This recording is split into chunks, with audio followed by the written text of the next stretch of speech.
എറണാകുളം കൂത്താട്ടുകുളത്ത് കൗൺസിലറെ കടത്തിക്കൊണ്ടുപോയതിൽ പോലീസിൽ പരാതി നൽകി കൗൺസിലറുടെ മകൾ. കലാരാജുവിനെ കണ്ടെത്തി നൽകണം എന്നാണ് ആവശ്യം.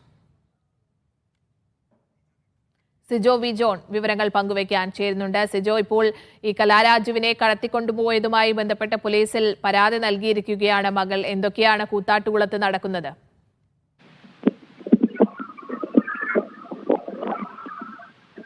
ഏതാനും മണിക്കൂറുകളായി വലിയ സംഘർഷാവസ്ഥ തന്നെയാണ് കൂത്താട്ടുകുളം നഗരസഭയും അതോടൊപ്പം തന്നെ പോലീസ് സ്റ്റേഷൻ കേന്ദ്രീകരിച്ച് നടക്കുന്നത്. ഇന്ന് രാവിലെ ആയിരുന്നു 10 മണിയോടെയായിരുന്നു നഗരസഭ ചെയർപേഴ്സണെതിരെ ആദ്യ അവിശ്വാസ പ്രമേയം കൊണ്ടുവരുന്നത്.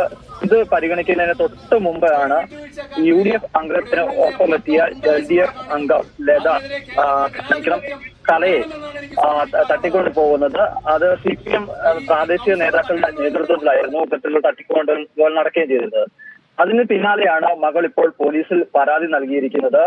ഉടൻ തന്നെ ഇവരെ കണ്ടെത്തി സ്ഥലത്തെത്തിക്കണമെന്നൊരു ആവശ്യമാണ് മുന്നോട്ട് വെച്ചിരിക്കുകയും ചെയ്തിരിക്കുന്നത്. പോലീസ് അന്വേഷണം നടത്തുന്നതെന്നാണ് ഇപ്പോൾ വ്യക്തമാക്കുകയും ചെയ്തിരിക്കുന്നത്. ഒരു പ്രധാനപ്പെട്ട ഒരു കാര്യം എന്ന് പറയുന്നത്, ഇനി 3 മണിക്ക് അടുത്ത അവിശ്വാസ പ്രമേയം വരുന്നുണ്ട്. അതായത് വൈസ് ചെയർപേഴ്സണെതിരെയുള്ള അവിശ്വാസ പ്രമേയം 3 മണിക്ക് പരിഗണിക്കുകയാണ്. ഈ അവിശ്വാസ പ്രമേയം പരിഗണനയ്ക്ക് എത്തുന്നതിന് മുമ്പ് തന്നെ ഇവരെ കണ്ടെത്തി നഗരസഭയിൽ എത്തിക്കണമെന്ന ആവശ്യമാണ് UDF അംഗങ്ങൾ ആവശ്യപ്പെടുകയും ചെയ്തിട്ടുണ്ട്. അതിന് തയ്യാറായില്ല എന്നുണ്ടെങ്കിൽ ഈ വിഷയങ്ങൾ ചൂണ്ടിക്കാണിച്ചുകൊണ്ട് ഹൈക്കോടതിയെ വീണ്ടും സമീപിക്കാനാണ് ഇപ്പോൾ UDF അംഗങ്ങൾ തീരുമാനിക്കുകയും ചെയ്തിരിക്കുന്നത്. എന്തായാലും അത്യന്തം നാടകീയമായ സംഭവങ്ങൾ തന്നെയായിരുന്നു രാവിലെ നടക്കുന്നത്. ഒരു LDF അംഗം കൂറുമാറുമെന്ന് ഉറപ്പായ സാഹചര്യത്തിലാണ് CPM പ്രാദേശിക നേതാക്കൾ അവരെ നഗരസഭയിലേക്ക് കടക്കാൻ എത്തുമ്പോൾ പോലീസിന്റെ സാന്നിധ്യത്തിൽ അവിടുന്ന് തട്ടിക്കൊണ്ടു പോവുകയും ചെയ്തിരിക്കുന്നത്. എന്തായാലും ഏറെ മണിക്കൂറുകളായിട്ടും അവരെവിടെയാണെന്നൊക്കെ സംബന്ധിച്ച കൃത്യമായ വിവരങ്ങൾ പോലീസില്ല. CPM കേന്ദ്രങ്ങൾ അവരെ ഒളിപ്പിച്ചിരിക്കുകയാണ് എന്നുള്ളതാണ് UDF ആരോപിക്കുകയും ചെയ്യുന്നത്.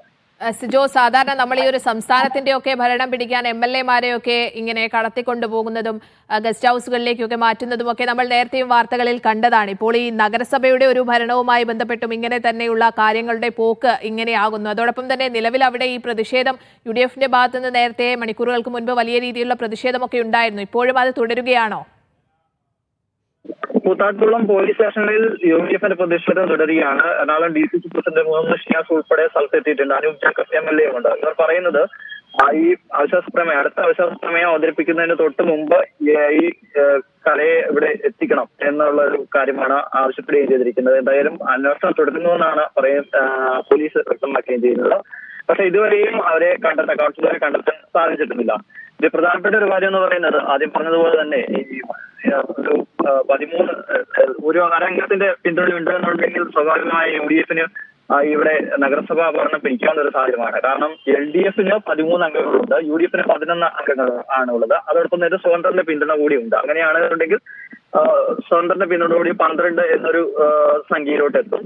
അതോടൊപ്പം തന്നെ LDF-ൽ നിന്ന് ഒരംഗം എത്തിക്കഴിഞ്ഞാൽ 13 എന്ന സംഖ്യയിലേക്ക് UDF എത്തും, LDF 12 പോവുകയും ചെയ്യും. അപ്പോൾ സ്വാഭാവികമായ അവിശ്വാസ പ്രമേയം പാസ്സാകുമെന്നൊരു സാഹചര്യം നിലനിൽക്കുന്നുണ്ടായിരുന്നു. അപ്പോഴാണ് പോലീസിന്റെ സാന്നിധ്യത്തിൽ ഇത്തരത്തിലൊരു തട്ടിക്കൊണ്ടുപോകാൻ സംഭവം നടന്നിരിക്കുന്നത്. കാരണം ഹൈക്കോടതിയുടെ നിർദ്ദേശപ്രകാരം കനത്ത പോലീസ് സുരക്ഷ ഉണ്ടായിരുന്നു. 50ഓളം പോലീസുകാരുണ്ടായിരുന്നു. DSPയുടെ നേതൃത്വത്തിലുള്ള സംഘമാണ് അവിടെ ഉണ്ടാവുകയും ചെയ്യുന്നത്.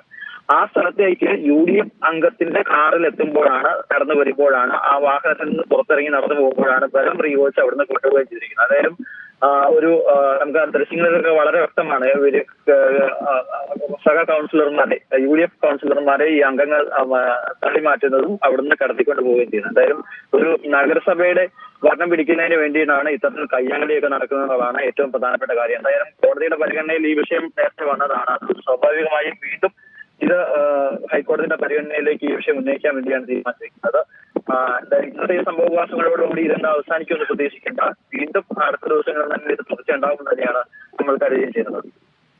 നിലവിൽ ഇപ്പോൾ ഈ കലയെ കണ്ടെത്താൻ കഴിഞ്ഞിട്ടില്ലെങ്കിൽ, അതായത് ഇന്നിപ്പോൾ ഈ ഒരു ടൈം പീരീഡിനുള്ളിൽ കലയെ കണ്ടെത്താൻ കഴിഞ്ഞിട്ടില്ലെങ്കിൽ എങ്ങനെ മുന്നോട്ട് പോകാനാണ്, നിയമപരമായൊക്കെ എങ്ങനെ മുന്നോട്ട് പോകാനാണ് UDF നിലവിൽ തീരുമാനിച്ചിരിക്കുന്നത്? ഇനി രണ്ടാമത്തെ അവിശ്വാസ പ്രമേയം വരുന്നത് വൈകിട്ട് 3 മണിക്കാണ്. ആ സമയത്തിനുള്ളിൽ ഇവരെ ഹാജരാക്കിയില്ല എന്നുണ്ടെങ്കിൽ സ്വാഭാവികമായ ഒരു അംഗ ആവശ്യത്തിലാണ്.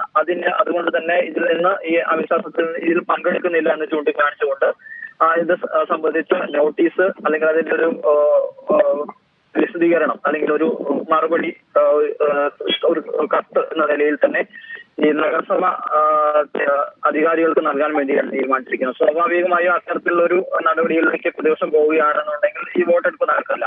അതേസമയം തന്നെ ഇത്തരത്തിലുള്ള ഒരു സാഹചര്യം ഉണ്ടായതിനെ കുറിച്ച് ഹൈക്കോടതിയിൽ ചൂണ്ടിക്കാണിക്കുകയും ചെയ്യും.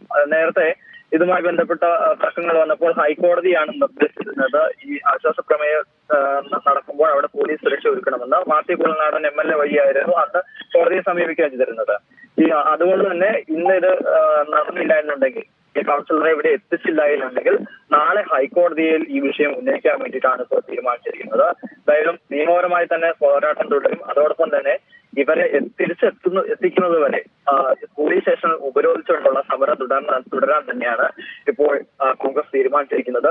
DCC പ്രസിഡന്റ് മുഹമ്മദ് ഷിയാസും അതോടൊപ്പം തന്നെ അനൂപ് ജേക്കബ് MLA ഉൾപ്പെടെ മുതിർന്ന നേതാക്കളുടെ ഒരു സാന്നിധ്യം അവിടെയുണ്ട്.